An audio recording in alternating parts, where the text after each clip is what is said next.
everyone, thank you for joining us this week and for listening into season 2. On the off chance that you haven't already, I'm sure you have, make sure you subscribe so you're never going to miss an episode. We've got some really, really good topics coming up. But more importantly, on today's topic, this episode is called In-House Outcasts. A huge part of the creative industry is made up of in-house teams, but for some reason there's still a stigma around that notion of going in-house. You can't hear me, but I'm using inverted commas. We want to chat about whether that perception still exists. Is it deserved or is it outdated? It's going to be a cracking episode, I can already tell, especially when I read out some of these anonymous submissions. Special shout out this week to everyone that sent stories in. It was so highly requested during season 1, so I hope everyone that asked us to talk about it really enjoys it. Please chime in on our socials at the NDA podcast. Let us know what you think. So without further ado, I'm going to let our highly qualified guests introduce themselves. Emma, do you want to kick us off? Yeah, hi there. So I'm Emma Sexton. I'm the founder of Inside Out, which is a community for in-house creative leaders. And I would call myself the original champion of in-house in the UK. And that's the reason why I'm here today, to talk to all of you and your listeners. And I think really it's because I've been in-house myself and I've dealt with the stigma that we're probably going to talk about today. And I set up my awards in 2013, which were to address those problems. So that's a little top line.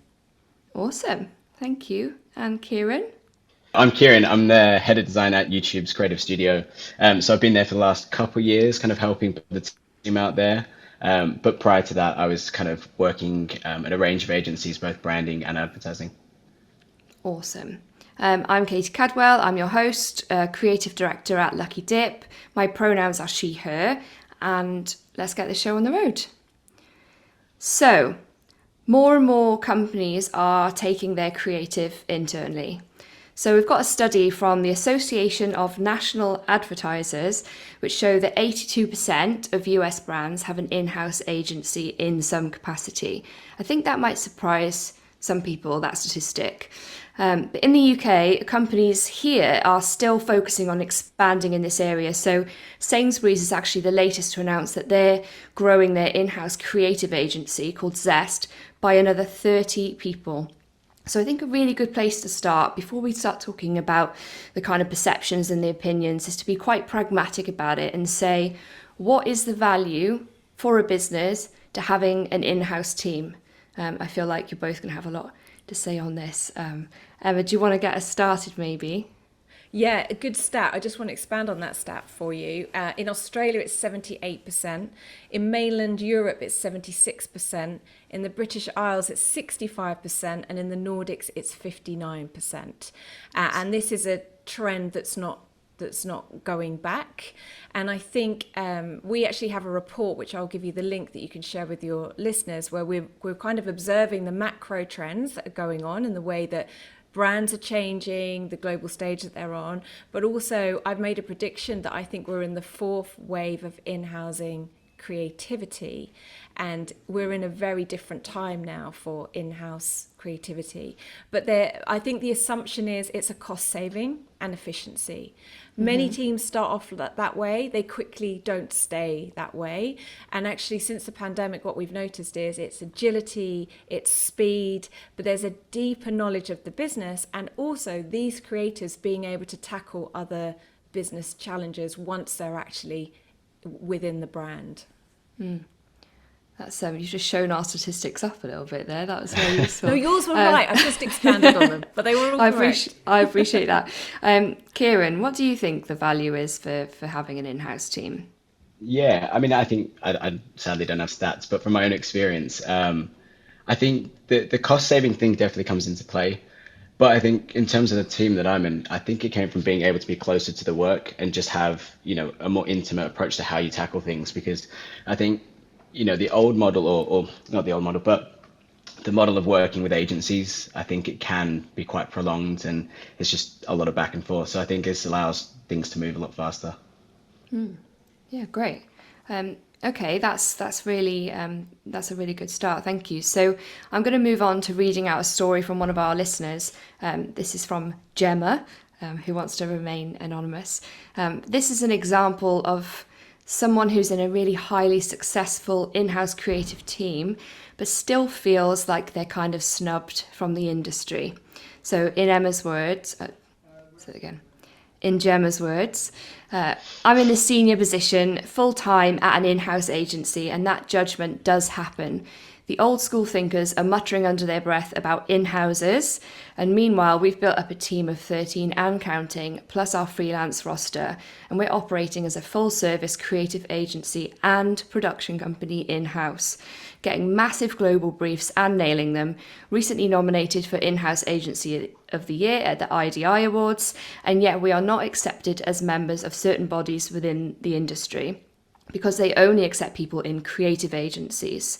I see in-house as a progressive, future-looking model, and as my boss would say, people need to get on the train, or at least embrace slash acknowledge the train, or be left at the platform. So I think we can safely say there is still a perception in the industry that agency is better, and better is a kind of broad catch-all term, than being in-house, a kind of elitism or a bias. I want to talk about where we think that perception originates from. Where does it come from? I mean, that's a good one. I mean, if I was to hazard a guess, I think the when I was agency side, I remember the perception was that, it moves a lot slower. Maybe the caliber of talent in house, isn't pushing things as much, or just that the briefs aren't as big and juicy, and everything's getting shipped out to agencies. But I think in the last few years, there's definitely been a reversal of that, and I think it's all going in house now. I think from my lens, one, it's really nice to hear that because it confirms the conversations that I've had and the things that we put in our report, which was, I talked about this fourth wave of creativity. For me, the industry is still in the third wave. And what's actually happening is in-house creative teams like you, Kieran, like Gemma, they are really building stellar teams and having a business impact. I think the industry is still very focused on creativity, but what we're seeing now is a real backlash as well, is the fact that we can't justify the business impact of some of the creativity. At Cannes, they were celebrating the Moldy Whopper as one of the most celebrated campaigns. Has it done anything for Burger King? Not really. So I think at what brands are doing and the creators that are moving in-house are almost going, well, whatever the industry says, it doesn't matter. We're going to crack on. We're going to do great work. We're going to have a business impact, and we're going to solve more interesting problems. So I think that there is a huge lag with what is going on in-house, and like Gemma says, it is progressive, and what the industry is actually talking about. Yeah, super interesting. So I wanted, you both kind of touched on that there. That's this feeling of creativity and in-house not being as creative as an agency. We have a lot of anonymous messages in this episode. Don't know why people aren't keen to put their name to their thinking. I'm going to kick us off with quite a strong one. So, from Anonymous, I've been offered the opportunity to go in-house a few times, and I can't help but think it would be so boring. Same typefaces, same teams, same problems to solve. It definitely feels like you'd be taking a less creative job and nowhere near as exciting as being in agency. I reckon I'd last a week. Someone else really gracefully said on our Instagram stories, 5 days and I tap out of a project as it is. So the question is it boring? And I assume you're both going to say no. Where do you get that excitement and that tension from in-house? Kieran, is it boring? No, I don't think it is. I mean, I was fearful definitely when I was interviewing that it is going to be the same typeface, it's the same brands, but there's a lot of flexibility. I mean, as with YouTube, there's so many sub brands, so that allows for a variety of briefs and not feeling like it's the same. I think it depends potentially on the company, but I think there's quite a nice mix. Yeah, I mean, I think, I'm not going to immediately say yes. I think you have to pick the right brand, but I certainly haven't spoke to any creative who's regretted moving in-house. What they tell me all the time is that they are able to understand the briefs in a different way. So they're able to solve them in a different way. And they're able to have real impact and also just that commercial awareness. A lot of them say to me, blimey, if I went back into an agency now, I'd be such a better creative, because I just understand my client's world. I understand how to have a business impact. I'm a much better commercial creative. And like Kieran said, sometimes you work with brands with lots of sub-brands. You talked about Sainsbury's, but they own Habitat, they own Argos. And actually, there's a lot of agencies. I mean, I worked in agencies for years, and I worked in agencies where most of our revenue was coming from one client. And there are a lot of agencies that have that. So you're kind of in-house, but you're less effective because you can't change anything. And you're constantly beholden to this client because they're paying the salary and the bills. So I challenge it, but I would say you probably want to make sure that you're a brand that you feel excited about, or a company with a mission or a purpose that you feel excited about. But arguably you could feel that about your agency too. Yeah, I think that's a good point. And I think that we're hearing that there are types of in-house. So everyone wants to work in-house at YouTube or Google or for creative. No one really wants, I'm scared to kind of name some brands here. No one really wants to work in-house at, say, someone like Dyson, or, that has a really strong brand presence, and you feel like you'd be kind of creating the same type of work. I'm very sorry for people that work at Dyson. I'm sure it's brilliant.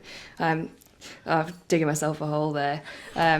But there are some examples of in-house brands that have done really exciting things, like Chobani is a really good example, like a yogurt brand. Can you turn any in-house experience into a brilliant one, or do you need to work somewhere really cool in order to have a good in-house job? I think that kind of depends on the business itself and kind of who's leading that. Because I think you could come in and it might be the coolest brand in the world, but if like the upper management don't want to push the brand, or they have no intention of kind of like creatively exploring different projects, I think that's when it's going to feel a bit confined. But I think if it's being led in a direction that feels like there's want to do more, then I think that's going to open up. And I think for me that doesn't have to be about a big brand. A small brand could have that one. And I think Chobani, like you say, I've got it at the beginning of a deck that I show. Like, if yogurt can do a good job, like, YouTube has no excuses not to. I think from my perspective, I mean, we had a showcase just this week, and one of the showcase entries, and they were from people who'd entered our awards, and a brand that got a highly commended was Severn Trent Water.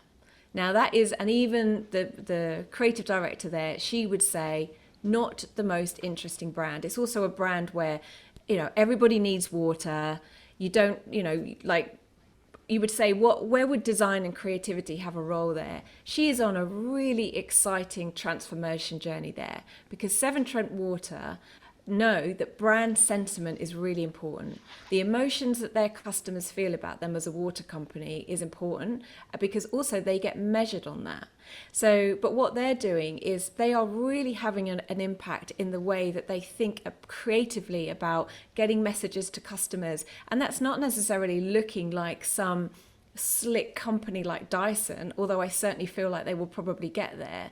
She's on a journey of how do you use creativity and design to trigger emotions and have a business impact. And the story behind that, to me, is brilliant. It's interesting. It's it's showing how creativity has a genuine commercial impact.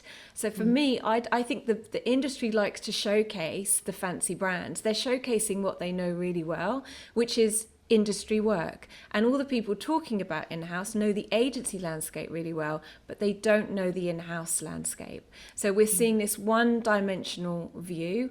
And personally, that's kind of my personal mission, is how do I give creatives who go in-house the skills so that even if, and Kieran, you're totally right, if the top down don't buy into what you do, it's a really tough battle. But I'm a firm believer that if you have the right tools, the right case studies, the right network, you could help to influence and persuade and change that conversation and move creativity and design up to the highest levels in business. And that's what I think the next wave of in-house creative leaders are going to do, which we've never done before as an industry. That's super interesting, and it kind of leads really nicely into my next question. I do think there's this perception that there's no tension in house. So, in an agency brand relationship, you've always got that tension, right, of what the brand wants and needs, what they need for their business, and what the agency wants, and they want to make really cool work, right? I do imagine sometimes that in an in-house studio, everyone sat around kind of going like, "Yep, we love this.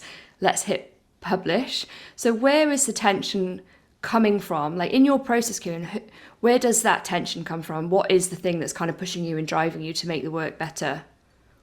Yeah, I mean, I think the team, like within the creative team, we're all kind of on the same page of doing the best work.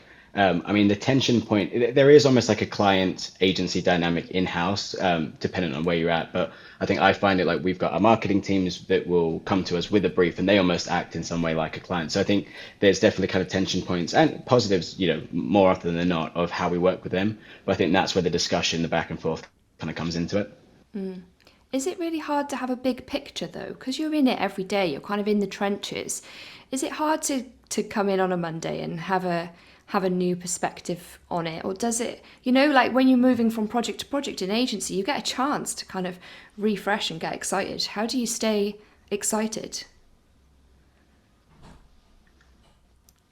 I mean, it's an interesting. I think you actually being in it helps me see the bigger picture rather than being able to kind of switch from project to project. It's like you're constantly learning new parts about the business, and it almost you're building a bigger picture as you go, and like the gaps are filling in. And I think that kind of helps with understanding it more, and then being more excited about it. Like, oh, that's a whole area that we hadn't thought about how I can kind of feed into the way the brand can evolve in the future. Um, Yeah. I think there's just some real interesting opportunities. One of our members, he is on a big mission to tell his organization or show his organization how creativity has an impact. And one of the things he's done is set up a podcast. That podcast now generates revenue for the business. And now everybody in the business wants to know how they can make use of creativity and interesting ideas.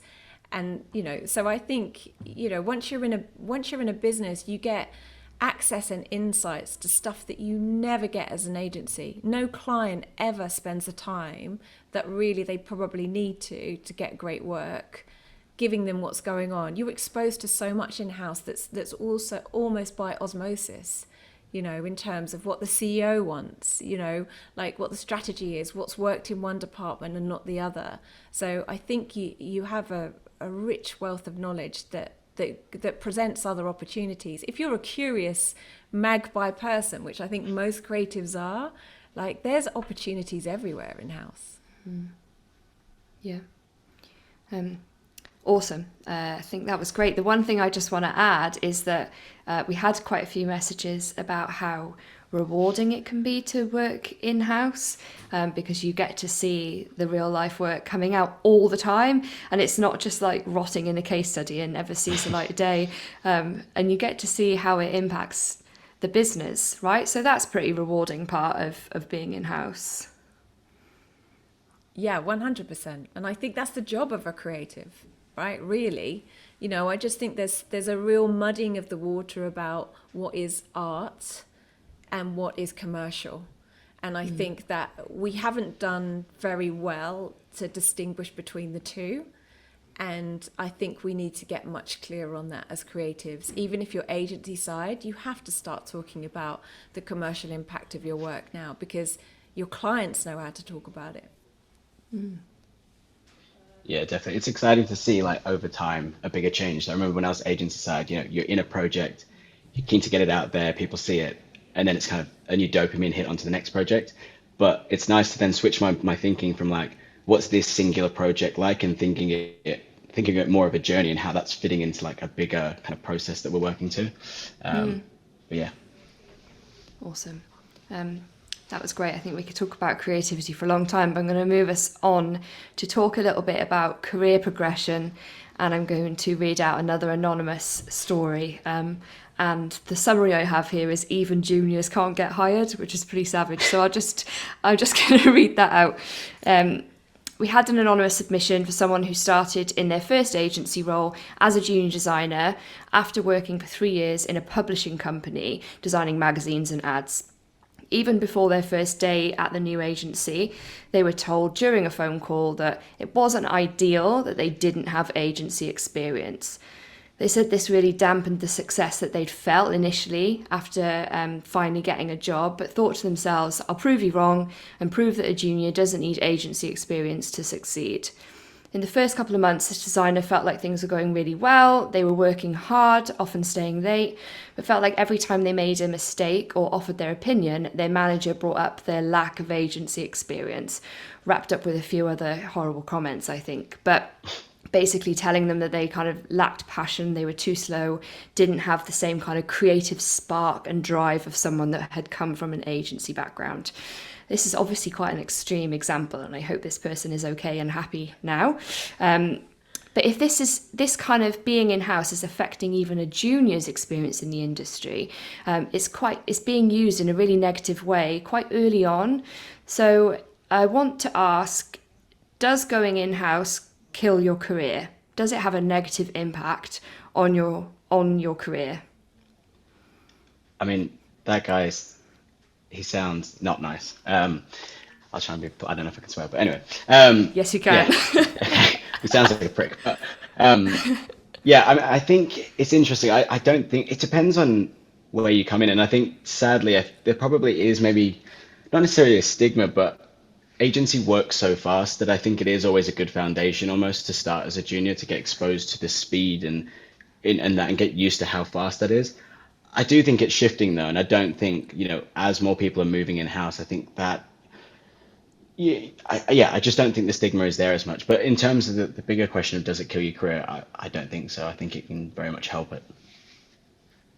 I think there's a generation thing going on. When I look at, at my age, I feel really bad for that junior because yes, like Kieran says, that's an awful boss. But also I'm like, if that boss is kind of my age, like I'm 47, been in the industry 30 years, we have grown up with that marginalization of in-house. My first in-house job, I turned an in-house team into a standalone design agency because I didn't want in-house on my CV, because I knew I'd never get back agency side again.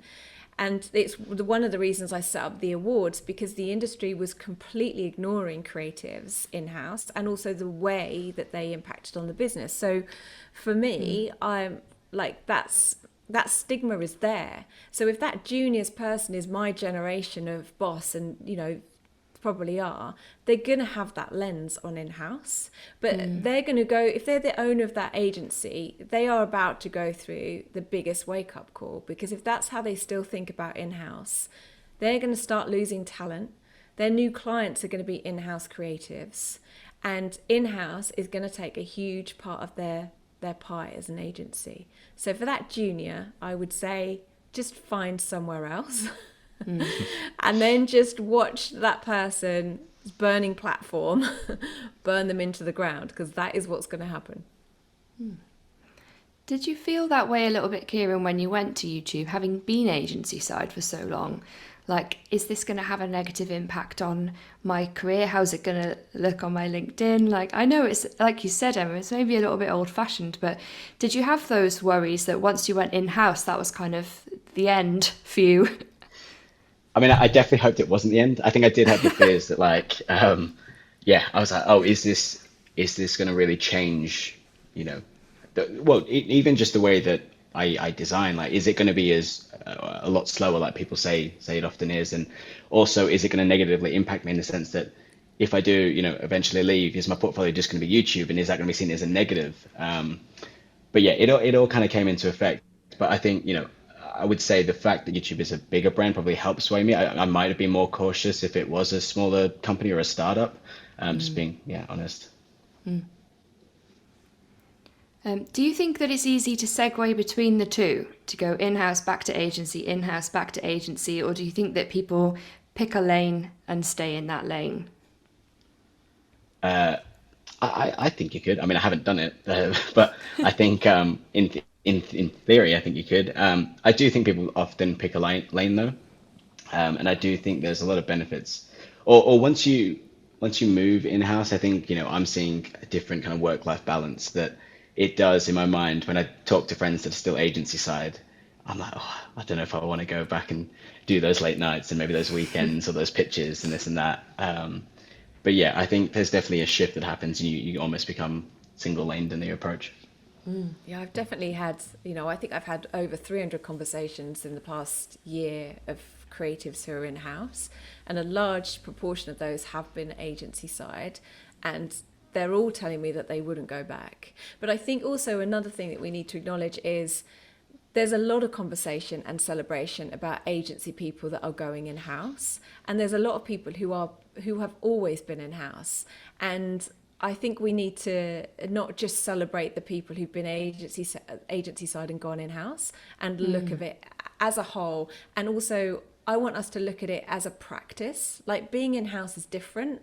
I know we sort of talked about, in-house versus agency. I don't think it is about that now. I think it's about actually redefining what an in-house team is for this new era that we're in now, new channels, and also with AI, and re-looking at, we know that the agency model is in disarray. There's lots of discussions now. There's lots of challenges in the agency landscape right now.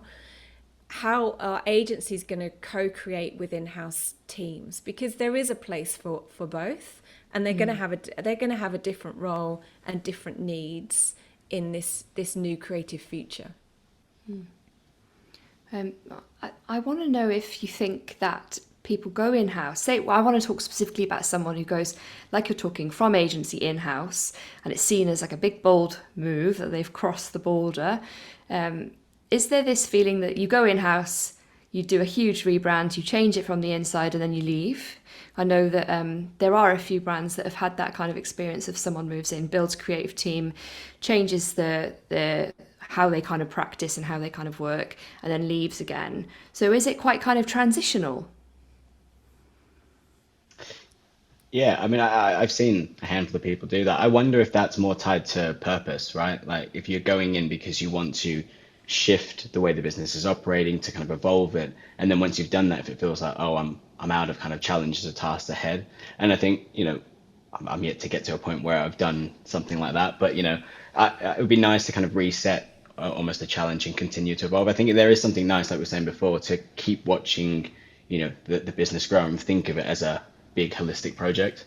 I think what worries me a bit is when you see that is, I think it does in-housing a disservice. So what we have seen is we've seen brands hire very heavyweight creatives, award-winning Cannes Lion creatives, to come in-house and to do a big transformation piece or build out an agency, and it hasn't always been successful.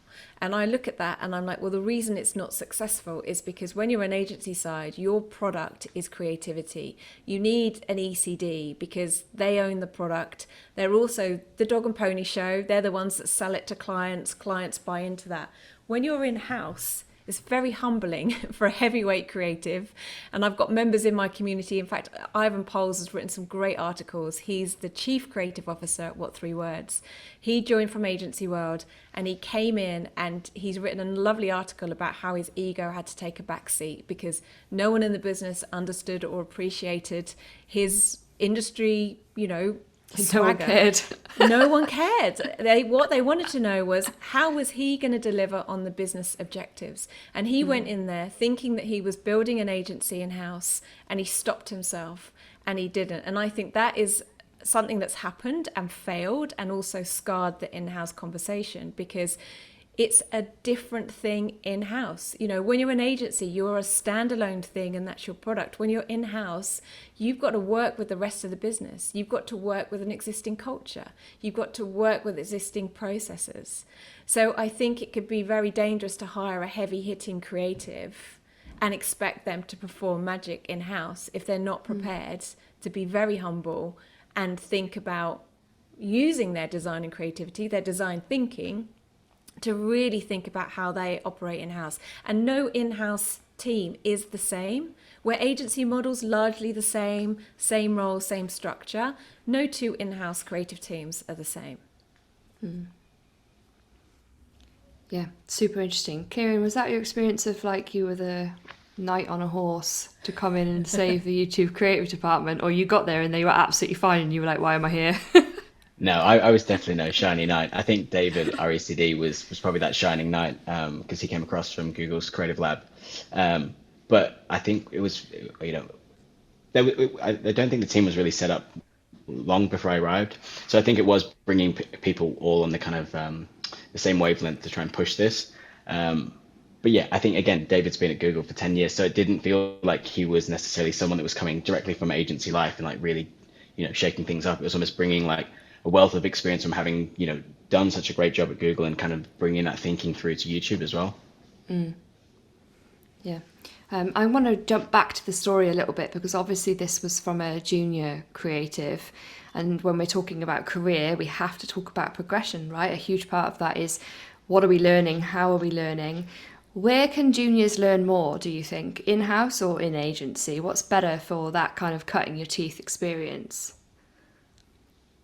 Again, I can only speak from my experience, but I do think there is potentially positives to agency in the sense that like you do get that diversity of clients that again might be super helpful for cutting your teeth, understanding more about what you like. Again, like I said, the speed. I think still in my mind, I still see myself as an agency person that works in house. And again, hopefully that changes kind of over time, so I don't doesn't feel too kind of divisive. But yeah, I mean, I still think my experience agency side to begin with is kind of what's helped me get to this point, to be honest. I mean, it's a long time since I've been a junior, but I think what I've learned and what I've seen is if you're starting out in your career, the smaller the company, the better, because I think you get more of a breadth of experience. And most agencies are kind of small. So from that respect, I would probably say, you want a small-ish team, because I think you can just really, like say Kieran said, you can really get to know what you might be good at. You get to play at lots of stuff. You get involved in lots of things. Where if you're part of a huge team, but you could be part of a huge agency and still be a small cog in a wheel. So my advice for juniors would be to just seek a small creative team. Yeah, definitely. Is there slightly less pressure, excuse my ignorance if this is not true because I haven't worked in-house before, is there slightly less pressure if you're a junior in-house? Because you might be doing something like a social post needs to go out on Wednesday versus we've got a huge client presentation next Monday. So in terms of like on the ground, getting chance to experiment, play, time for training, does that make it a better experience as a junior? Yeah, I mean, it's a good question. I don't know that there. I mean, we don't have too many juniors in our team, to be honest. So it's hard for me to kind of necessarily say. It is kind of an outside perspective, but yeah, I think there's pros and cons to both, right? I think if you are given that training, you're given that time to play, it is positive. But I think personally, I think like practical application of like doing and like making it feel real as if it's an agency and you're getting ready for a client presentation. It feels like it helps me learn better personally. It's interesting that you asked that question, Katie, because it almost comes slightly from the assumption that in-house is a bit slower, probably a bit, not quite on it, like a bit cruisier, not quite on it with the agencies, which is the stigma we're trying to bust today. So there's a bit of me that's like, in-house teams, they are part of a company. Like the only way to describe in-house teams is they're probably drinking from the fire hose. The biggest challenge for them is deciding what projects to say no to, working out where they have the most impact. So if people think going in-house is going to be cruisy, no. But what you don't have in-house is you don't have pitching. And pitching, whilst it can be exhilarating and fun, like don't get me wrong, I've had some great time creating pitching. It's been, really creative. It's pressure. It's exhausting. It's only something that you can do for a short amount of time. Where in-house you don't have that pitch cycle. But that's not to say in-house is cruisy, but you don't have that added pressure. Now that pressure is fun. But there's only a certain amount of years that you can do that and want to do that. Personally, I don't know how you feel, Kieran. I don't know if you miss the pitch side of agencies. Like it's fun, but you want to pitch like once a year, really, right? Not like every month. And that's that's the agency model. They pitch for business on top of everybody doing the day-to-day. I mean, also just to build on that point, it is the agency model, but I almost think it's like a flawed point in just the design industry. It's like businesses shouldn't be going to agencies and putting them in that position, especially not unpaid. But like, yeah, I definitely don't miss pitches. Yeah. Working environment. You guys are just teeing up the next thing I want to talk about so beautifully. I don't even know why I'm here. Working environment is something that we heard a lot about, that the working environment in-house is much more conducive to having good work-life balance, maybe starting a family, and just people generally seem really happy to be in-house. That was our experience from our listeners. So I'm going to read out a story from Emily Chen. So Emily worked in-house for 8 years at Pentland Brands, the National Theatre, Penguin Books, and basically really enjoyed the benefits for working in these really big established companies. And some of the kind of things that she said were really big pluses for her. The working hours are much better, no pitching helps. Great pension scheme and lots of company perks. So free products, free theatre tickets, I assume free books at Penguin. Great established HR policies, given lots of insight into the business decisions and business objectives of the company. So I guess you get maybe a better sense of how a business runs and a little bit more oversight into kind of budgets and planning out the year. And then this is really interesting and maybe feels like something slightly different, but she doesn't have any figures, but anecdotally, she said it felt like there were a lot more women and a lot more women of colour in more senior positions in-house. And she thinks that's down to some of the perks mentioned, as well as the pressure of some of those bigger companies having had to have a diverse workforce, making in-house places more inclusive in general. So that's really positive. So do you guys have anything to add to that list of many, many perks to working in-house? I think I've covered off them perfectly, to be honest. But yeah. Yeah, I think that's the podcast. It's interesting on the diversity as well, and I think that's probably right. I mean, my community of leaders, we've got over 100 brands in, and we're predominantly white male on those. But yeah, I can see how when you're part of a bigger company, there is more pressure, and there's probably more budget to be able to deliver on targets and put in initiatives. I guess I want to say then, and we've touched on it maybe a little bit, but I want to ask it really bluntly, is it easier to work in-house? And however you define that word easy, so if that's easier on your life, easier in terms of your workload, and is it a bad thing that it's easier? I asked the NDA listeners on a poll if they thought it was easier to work in-house, and 65% of people said yes. It's interesting. I mean, the perception is that, yeah, it's easier. I think for me, I don't know if I would necessarily it's easier, but my role has significantly changed from when I was in agency. So like the challenges that I'm facing are new to me. So with that, they don't feel easy. I think with that work-life balance, it might feel easier that you don't have to work late nights or there's not an expectation for that kind of stuff. And the speed maybe is sometimes slower. I think, because you're in-house, you can potentially push your timelines, sometimes. But I think also that might just come from who's leading the team, who's running the team, and like, do they have a want to push the work? And if they're not, then maybe it feels easier. But I think equally, like, you can make the most of the fact that there is a better kind of balance and time in the day to push the work further. So potentially, but I'm not going to say yes. So That wouldn't look good, would it, if you were like, yeah, it's really cruisy. yeah. I love how we're talking about it being slower and cruisier in-house, when actually what you're probably doing, Kieran, is just working very normal, very reasonable hours, which is what the agencies are not doing with their employees. And actually, if you look at the narrative, the way it keeps women out of work, the way people have got burn out, is agents like, I don't know. I think the term easier in-house is not the right question. I think it's about choosing your heart, right? I think delivering creativity and design is really quite a hard job. It's a craft. It's very difficult, being an entrepreneur, run an agency. It's a very hard thing to deliver. And I think that we should be choosing your heart. But I think for me, if I was a creative now in these times, for me, in-house is an interesting space for you because you're going to learn how to be a really commercial creative. And with that, you can play anywhere you want. Where if you go agency side, depending on the agency that you're at, I don't think you're going to get that rigor and that understanding personally. So I would say it's not about easier or not. I would say choose your hard. And for me, for career longevity, I would say sometime in-house is going to be good for your career in these times. Actually, that's a really good point on, yeah, how hard do you want to make it? How hard do you want to push it? It is entirely kind of up to you. Are there challenges there are challenges specific to being in-house that someone who's never worked in-house might not know or might not have heard about?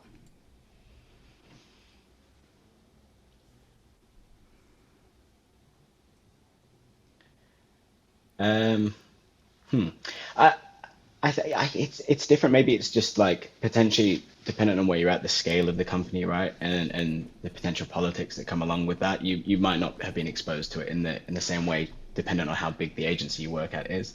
So I think that's definitely like an interesting challenge. Yeah, I think it's definitely one of the big things about being an in-house creative, and tell me if you agree, Kieran, is relationship building becomes really, really important Yeah. because, you're sat alongside your clients. A lot of in-houses don't want to use the term clients now because they want to be integral. So your colleagues and your co-workers, that person that you're having tension with over the feedback is also the person that you're probably doing a team building session with later that week. So the art of building relationships and stakeholder management becomes really, really crucial. And also, Kieran, you touched on politics, but I would say politics is directly intertwined with relationship building and understanding people. So I think there is a bigger theme to play there. And also, you're in a company who don't really understand what you do. When you're in an agency, everybody at all levels champion and love and get what you do. When you're in-house, not everybody is going to understand that. So that can be challenging, but equally can be an opportunity, and actually is something all creatives need to get better at doing. Yeah, definitely. I think, yeah, relationships is definitely a better way of framing it. Politics sounds a bit negative, but yeah, I think it's like at times it's almost like the focus is better placed on PRing yourself internally so the rest of the business knows who you are, knows what you're capable of, rather than externally. I mean, externally can be great for like hiring and whatnot, but I think, yeah, getting to know those different parts of the business, it almost unlocks better briefs at times as well. Yeah, super interesting. I want to segue onto our kind of final topic, which is talking about the future of in-house creativity and in-house teams. I feel like, Emma, you're going to have a really strong point of view on this. 74% of NDA listeners said they would consider working in-house. So will the need for agencies eventually die out? Will every single brand have their own internal team and agencies RIP? So I do have a view on this. If we look, and I'll do top line, if anybody wants to read more, we have a free report on our website and I can give you the link. We'll link it. Yeah, if you look at what's going on, let's look top line. Now, anyone can launch a business and you're on a global stage. If we're on a global stage, that means no two ideas or no unique businesses will really exist. It'd be very, very hard for you to be doing something that somebody else is not doing in the world. So brand becomes your only differentiator. Now, brand is all about emotions. Now, we can trigger emotions with design and creativity. So from my perspective, we're moving in this era where businesses need brands, and they're starting to get that. Brands need creativity. From my perspective, that creativity needs leadership.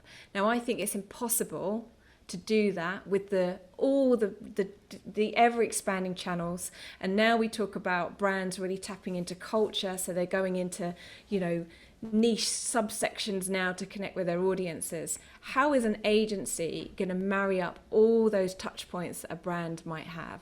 So I think we need leadership in-house, creative leadership. And I think that leadership will be on the C-suite and will sit alongside the CMO, because the CMO used to just be in charge of the creative channels, and now they have to look at data and a much more of an analytical side of things.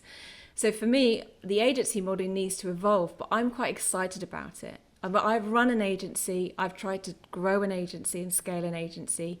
It's a really tough business to have, but agencies that are going to thrive are going to be what I call spiky and spokey. So the niche boutique agencies that a lot of creatives set up, right? Because you've been working an agency for a while and you want to do things your own way with your network of talent, but actually you're quite content doing that. But the industry again talks about agency growth.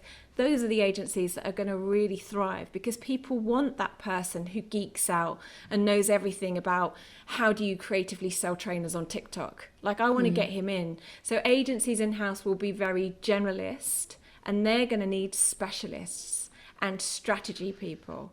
So I think this is a really exciting time. But for me, in-house, I'm predicting in-house in the C-suite, and it's already happening. So that's my prediction. You heard it here first, guys. I mean, I don't even think it's a prediction. I think we're already kind of heading that way. I think it's really spot on. I think one of the things that I've noticed is I don't think agencies are going to be redundant. I think they still play a pretty important part in the process. But I think, to your point, Emma, yeah, they're going to have to evolve. And I think we're even seeing it now. In the past, it was a case of we'll farm out briefs to different agencies. And I think now that we do have an in-house team that's really trying to tackle more creative briefs, we're trying to bring them in-house and the better ones in-house. But I think where we need support is on those specialist skills.